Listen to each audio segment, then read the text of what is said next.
Hello, everyone. Excuse me. Welcome to Cap at Home. I'm Miss Rachel, and today we are working on our assemblage collage again. So we're going to jump right into the materials that you need. In addition to the bases that we created using our recycled paper last week, you will also need 3D objects to glue on top of your base. Now, those 3D objects can be anything that you might have available to you. So here are just some examples, but this is not an exact science. You can use whatever you have. So I have some toothpicks because those kind of add a nice little 3D-ness, some dimension. I have this little puff ball. I'm sure that fell off some socks. Cut up straws that I use for crafts typically. Popsicle sticks from another old project that I'm kind of recycling. Yarn, string, this mesh tubing that I got from the dollar store. I don't even know why. I just have it, so I'm going to use it. You can also use pipe cleaners. And these are little plastic forks for like hors d'oeuvres or whatever, kind of like a plastic toothpick. And let's swipe all of that over. And then I'm also using scissors to cut some of those recyclables down to size if I need to. And then I am using toilet paper tubes to help me lift my work off of my work area so I can get onto the sides. So I'll show you how to use those a little bit later. And after I used all of my 3D stuff, we're going to use some acrylic paint. I am using black because I want my background to be dark. But if you have another color that you want to use, or if you want to mix colors to create a color, you can do what you like. I would suggest only using one color for the background because you have to do it in multiple layers. And using one color will make it easier to go over those layers over and over again. I also have my plate that I'm using as a paint palette, and I have a couple of brushes, including the one I used last week, the big one that's going to allow me to put down a lot of paint to kind of get it done, and then some smaller brushes that will allow me to get into some smaller crevices that are created by the 3D pieces, because I will want to make sure that my paint coverage is even. And this is my black paint water. So this is water that I was using to clean my brushes, and I have two cups. The cup that I use when my brush is dirty to just get it wet and prime it to get the paint off, and then my water cup with clean water that I use to keep get my brushes clean. And I'm also using paper towel to dry off my brushes as I use them. And I have my table covering from last week, where we just cut up grocery bags and not glue. We're not going to glue them to the table. We're going to tape them to the table. So that's what's covering my work area. And you will also need some glue. I'm using a hot glue gun, but if you just have your school glue from last week, that will work perfectly fine. But I'm using the hot glue because it dries faster, which will allow me to show you more in this tutorial. So let's get started. We're going to grab one of our bases that we used or created last week. And if you were not with us last week, welcome. And if you probably won't have this, so you can just use some cardboard. Let's see, like this. Just any piece of cardboard. You want a solid base to work on because we're gluing a whole bunch of stuff on there, and it helps to have something that's really solid and stable like cardboard or glued together papers, and that way we know it will hold everything that we're putting on top of it. So if you have your base or your cardboard, we can get started. You'll grab your glue, and really, today only has 2 steps. Glue your 3D pieces down and then paint them. It's as simple as that. It is not complicated, but these steps are really important because they are going to be kind of the underpainting to your collage, which means that you can create your own picture in the background using the 3D objects. And then you can even put something on top of that next week when we get to our focal point.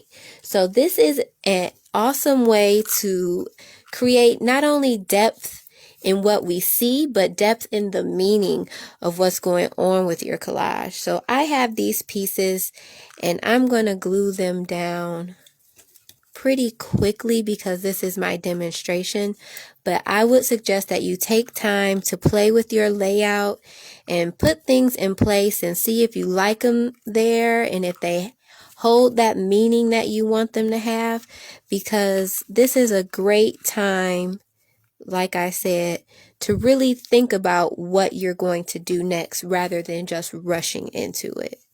So I already did one where I kind of just threw stuff down and I didn't like it at all.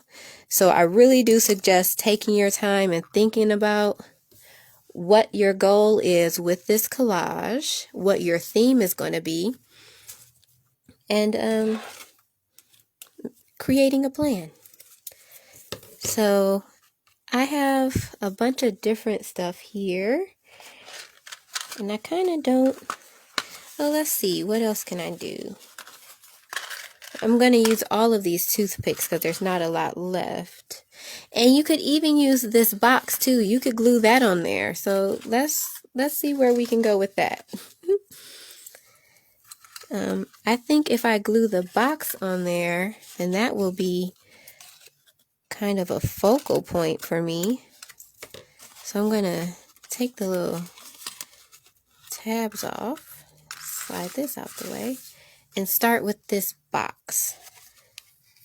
So I would encourage you to plan it out, but also get kind of funky with it. Like if you have some things that you normally wouldn't use, try that out because this is a great time to experiment. It's all about having fun. So I'm going to glue this down, and I don't want to put it right in the center because I feel like that's kind of boring. So let's just put it off to the side. Make it a little interesting. Press it down. Make sure it's secure. And I think I'm going to glue the flaps down on the outside because I don't think I want them to stand up, even though that could be its own cool thing. I don't know. So many options. Maybe I'll leave them so that I can have something that kind of opens. That would be cool, I think. And I have these straws here. One thing I noticed about the straws with my other piece is when I was painting them, you can't really get inside of them. So that's something to think about. If you want to get the paint inside of there, or if that's going to bother you that the paint is not in there, then don't use the straws because that's something that you probably won't be able to get the paint into. And like I said, I'm using this hot glue, but as you use the hot glue and you stick it down, it tends to come out along the edges of whatever you glue down. So if you don't want, just extra hot glue in your collage, like a part of your background, then you can go ahead and use your school glue, because I feel like that's worked a little more accurately for me in the past, but it's going to take a lot longer to dry. So there are pros and cons to using different kinds of glues. But like I said, I'm using this glue here because it works faster and you guys can see all of the steps, all of the 2 steps that we're doing today. So this step, you might think, oh, I'm just going to go ahead and rush through this, but it will definitely slow you down because you have to take your time, make sure things are secure, because once you get past this step and you start painting, you really can't go back and stick stuff on that's falling off because then it's going to look really messy. And even though this is abstract art and it might have a really eclectic feel, you don't want it to be messy unintentionally. We want to make sure what we're doing on purpose. Right? Right. So,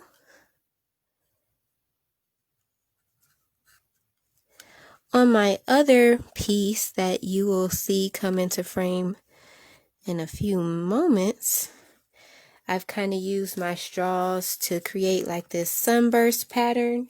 So I'm going to do that with this one too, so that I can have a couple of pieces that kind of go together as a collection. But obviously you don't have to do that. You can create a pattern or design that relates to whatever theme you've chosen for your collage. So, I don't know what kind of themes you guys are thinking of, but I don't know, maybe you really love cars and you have a bunch of car magazines, or maybe even like some old Hot Wheels. You could glue that on here. That would be really interesting and add a lot of dimension and texture to your piece. So I'm running out of straws, but I can always get some more because Miss Rachel is a hoarder and she has so many straws. She never run out of trash.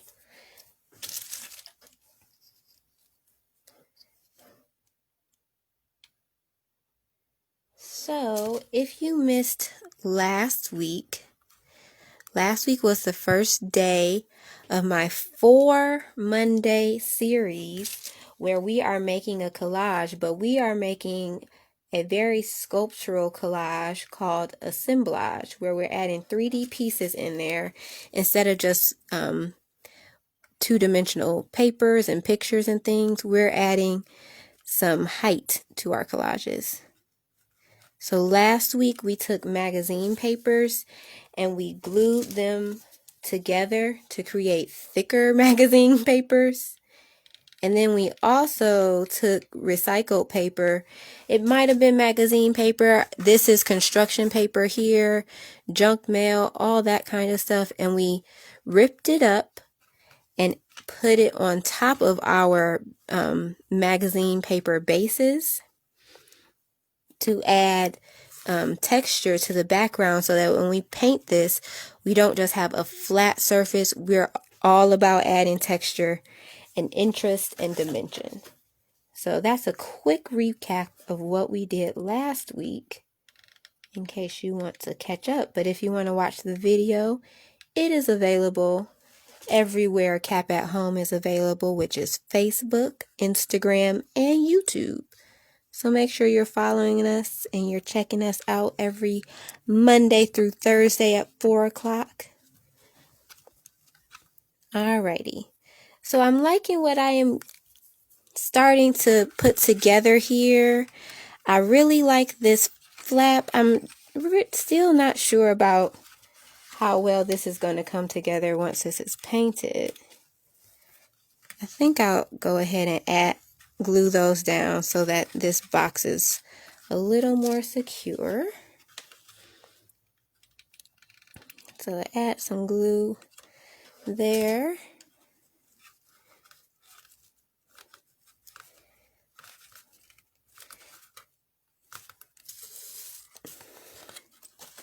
And remember, you can always turn your artwork so that as you're working comfortably, because you're less likely to make mistakes if you are working comfortably and you're not straining to do things.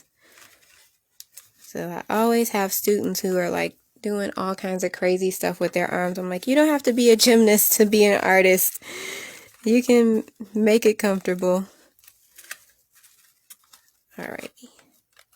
So I like that. That's going to be pretty interesting. I think I will add some cardboard to the top of this. And let me see have this little tiny piece of cardboard to create some interesting texture. And you can add as many 3D pieces or as few as you want. It is up to you. But if this is your first time, I say go all in. Really dive in and try it out.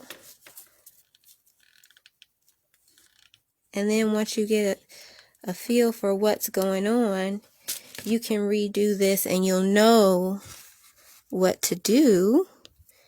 And you know what you liked about how you did it the first time, and you know what didn't work out as well as you thought it would. So we're going to add that. Then I'm going to add these cardboard pieces here and continue my kind of radial sun pattern where it's all kind of pointing towards my focus.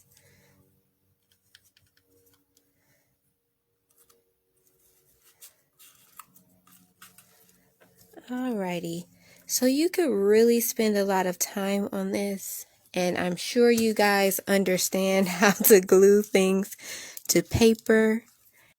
If you are a part of our 8 and under crowd, you might need some help from a parent, but if you're a part of our, 9 years old and up, you may be working by yourself, so just make sure you're being safe, especially if you're using hot glue. You don't want to burn your fingers or anything.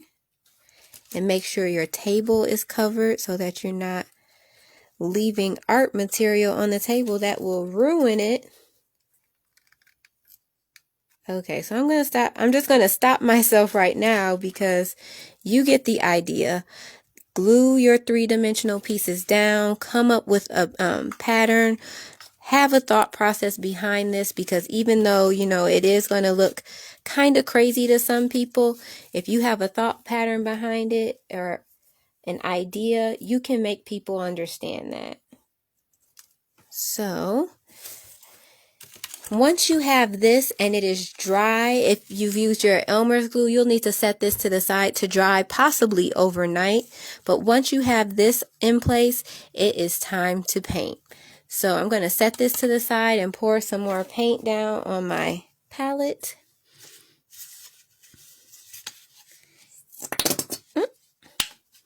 And I also have on a smock, which is not on my supply list, but I have on a smock or an apron. If you have clothes that you don't mind getting paints on, then you won't need to worry about wearing that kind of stuff. But I figured I can have at least one outfit that isn't covered in art supplies. So I put on an apron. And let me go grab my other example, which is dry. And this one, I didn't have a plan really. I just glued stuff down and I'm not crazy about it. So that's why my advice is to think about what you're doing before you do it, because I have done the opposite. I'm not happy with it, but it will work for my example. So I have my paintbrush, and in order for it to receive the paint, it's better if you wet it a little bit. And you can even kind of just squeeze some of that water out, because we're using acrylic paint, which we want to be thick and we want it to cover everything. But I'm using my big paintbrush because I want to get broad strokes just to get the paint on here and cover up the background. And as you see, the 3-dimensional objects are getting that paint first. So I will need to come in with my smaller brushes that I showed you earlier to get the paint all over and fully covered on this piece. But since I know that I'll need to take my time and do multiple layers, I'm not going to stress about the areas where the paint hasn't gotten to, because this is the first coat. So, and like I said in the beginning, I am using black paint because I know that I want a dark background, but if you want something brighter, then go ahead and use whatever color you want, but I would suggest that it's one color, because I'm going to have to come and do multiple layers of this black just to make sure it gets everywhere. So you don't want to do too many different colors, because that will make it difficult to do the next layer, because you have to be concerned with where one color stops and the other one starts. So I would say just do one for now, and then once we come back next week, you can add different colors on top of that once your background is completely colored with whatever base color you chose. So I added all kinds of things, including duct tape, to this because I had an old project that I cut up and used as the 3D objects. So you can really use whatever you want as long as you can glue it down to your base. So as you can see, this paint is going on thick, but it's still not covering everything just with this one coat. So make sure you are taking your time and you get as much covered as you can, but you will have to come back to this. So this is not just Monday, do this in 20 minutes with Miss Rachel kind of thing. You will need to set this aside and possibly come back to it throughout the week to get those areas where the paint did not go with your big brush. Come back with your small brush. So I'm using up all the paint on my palette right now, so we're about to fast forward, but this is basically where you should be at the end of working on your on what we're doing this week. You will have a canvas with 3D objects glued to it, and it will be painted one solid color.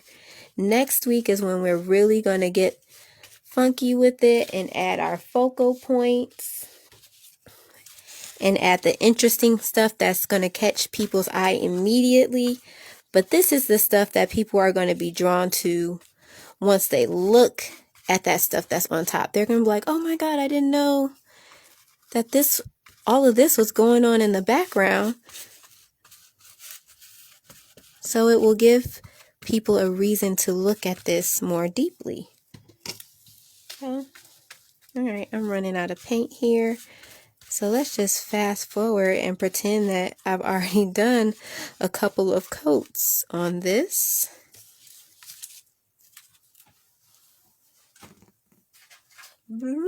Fast forward sound. So this is what you will have, not necessarily at the end, because I still have some areas where I really need to add paint, just because these 3D pieces create all kinds of weird corners and stuff. But I think this is about 2 coats of paint, and you'll see I don't even have any down here because this is where I was holding it. So this is 2 or 3 coats of paint. So you'll need to use your best judgment as to how many coats of paint you will put on here. But as you're working, I would suggest, stepping away, because you kind of get wrapped up in it as you're doing it. But once you step away and come back, you can see some areas that might need a little more attention. So as it dries, make sure you leave it on a covered area, step away, come back.